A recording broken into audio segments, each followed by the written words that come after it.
ಎಲ್ರಿಗೂ ನಮಸ್ಕಾರ. ನನ್ನ ಹೆಸರು ಗಿರೀಶ್ ಅಂತ. ನಾನು ಬೆಂಗಳೂರಿಂದ ಮಾತಾಡ್ತಿದ್ದೀನಿ. ನಾನು ವೃತ್ತಿಯಿಂದ ಡೈರೆಕ್ಟ್ರಾಗಿ ಕೆಲಸ ಮಾಡ್ತಾಯಿದ್ದೀನಿ ಒಂದು ಸಾಫ್ಟ್ವೇರ್ ಕಂಪ್ನಿನಲ್ಲಿ.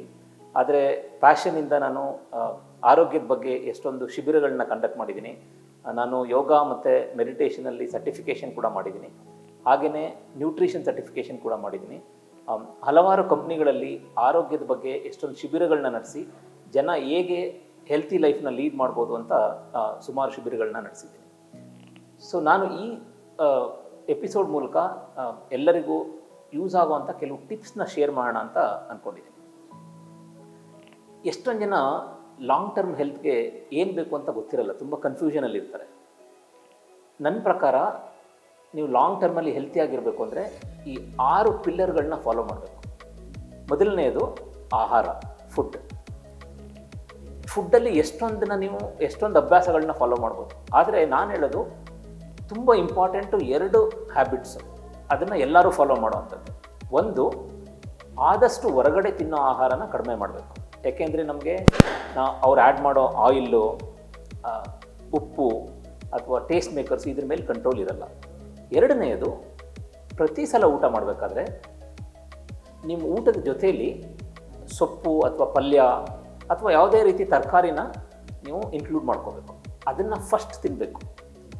ಈಗ ನೀವು ಇದನ್ನು ಕನ್ಸಿಡರ್ ಮಾಡಿದ್ರೆ ಬರೀ ರೈಸ್ ತಿನ್ನೋದಕ್ಕೂ, ಅದು ಇನ್ನೊಂದು ಸಿಚುವೇಷನಲ್ಲಿ ನೀವು ಫಸ್ಟ್ ಪಲ್ಯ ತಿಂದು ರೈಸ್ ತಿನ್ನೋದಕ್ಕೂ ಆರೋಗ್ಯದ ಮೇಲೆ ತುಂಬ ಡಿಫ್ರೆನ್ಸ್ ಮಾಡುತ್ತೆ.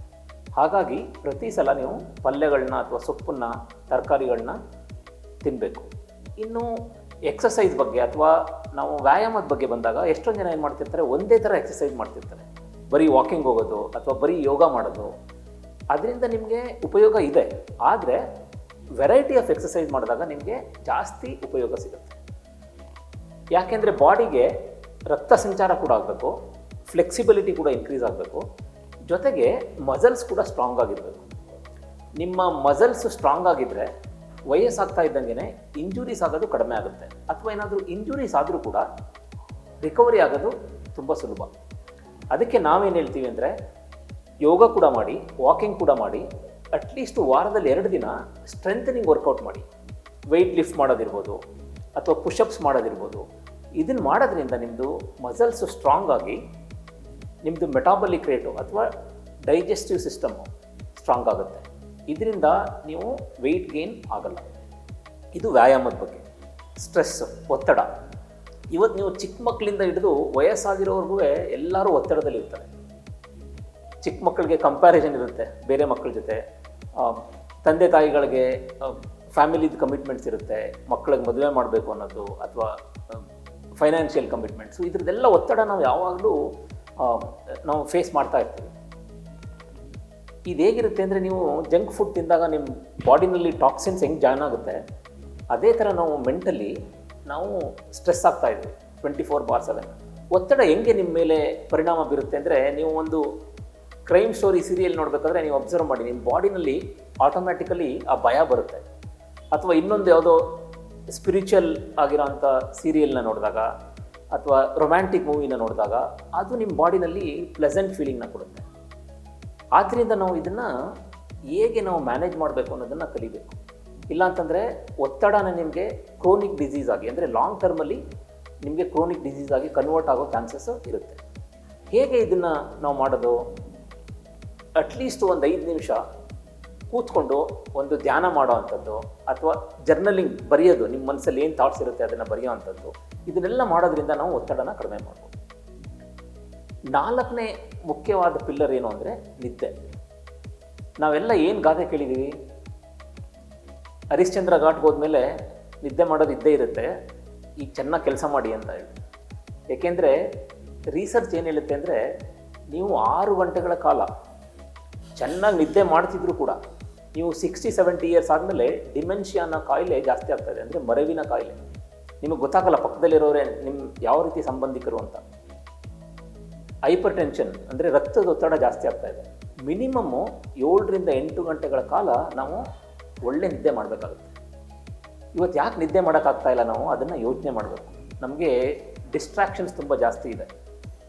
ಮೊಬೈಲಲ್ಲಿ ಇರ್ತೀವಿ, ಟಿ ವಿ ನೋಡ್ತಾ ಇರ್ತೀವಿ, ಹಾಗಾಗಿ ನಮಗೆ ಸರಿಯಾಗಿ ನಿದ್ದೆ ಬರ್ತಾ ಇಲ್ಲ. ನೀವು ನಿದ್ದೆ ಮಾಡ್ತಿರ್ತೀರ, ನಿಮ್ಮ ದೇಹ ನಿದ್ದೆ ಮಾಡ್ತಿರುತ್ತೆ, ಬಟ್ ಆ ಥಾಟ್ಸು ನಿಮ್ಮ ಮೈಂಡಲ್ಲಿ ರನ್ ಆಗ್ತಾನೆ ಇರುತ್ತೆ ಮಲಗಿದಾಗ. ಸೊ ಇದು ಕೂಡ ಹಾರ್ಮೋನಲ್ ಇಂಬ್ಯಾಲೆನ್ಸ್ಗೆ, ವೆಯ್ಟ್ ಗೇನ್ಗೆ ಎಲ್ಲದಕ್ಕೂ ಕಾರಣ ಆಗುತ್ತೆ. 5ನೇದು ಟಾಕ್ಸಿಸಿಟಿ ಅಂತ ಕರಿತೀವಿ ನಾವು.